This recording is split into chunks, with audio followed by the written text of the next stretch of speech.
C'est une maison refuge dont l'adresse est secrète, quelque part à Montmorillon. Une femme ou un homme victime de violences conjugales peut y entrer en urgence avec ses enfants. Tout est là pour les accueillir.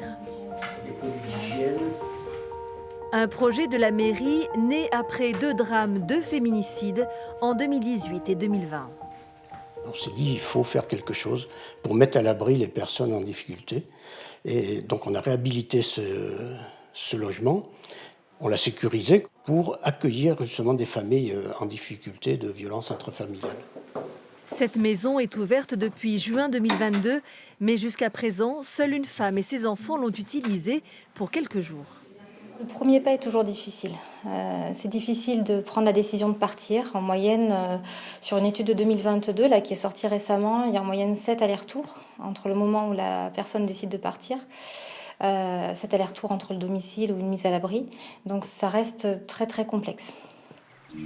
Ces doutes, ces peurs, le Centre communal d'action sociale de Montmorillon les entend régulièrement dans ses locaux.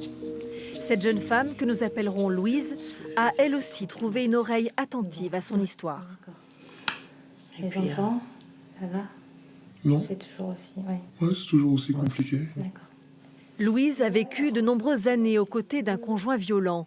Coups de poing, strangulation, emprise psychologique totale, des actes subis dans la plus grande indifférence. Ça se voit, ça se sait, mais ça ne se dit pas. Je pense que l'ensemble de mon voisinage est au courant. Personne n'a jamais appelé. Quand vous n'avez plus de téléphone parce qu'il est cassé tous les mois, vous avez espoir qu'il y ait quelqu'un qui passe dans la rue, un voisin, qui entende, qui appelle. Et puis vient cette nuit où elle quitte le domicile. Les coups s'arrêtent, mais dans une petite commune où tout le monde se connaît, l'indifférence se transforme parfois en jugement. Pendant 2 ans, on m'a regardé en coin parce que les gens savaient. J'ai vécu à l'isolement.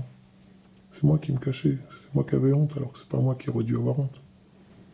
Vous regardez en coin, pourquoi les gens? Ah, c'est elle. Voilà. Voilà ce que j'avais droit dans la rue. Les regards, l'isolement géographique, l'absence de transport en commun, le poids des traditions, autant de facteurs qui perpétuent les violences conjugales. En France, la moitié des féminicides se produisent en zone rurale.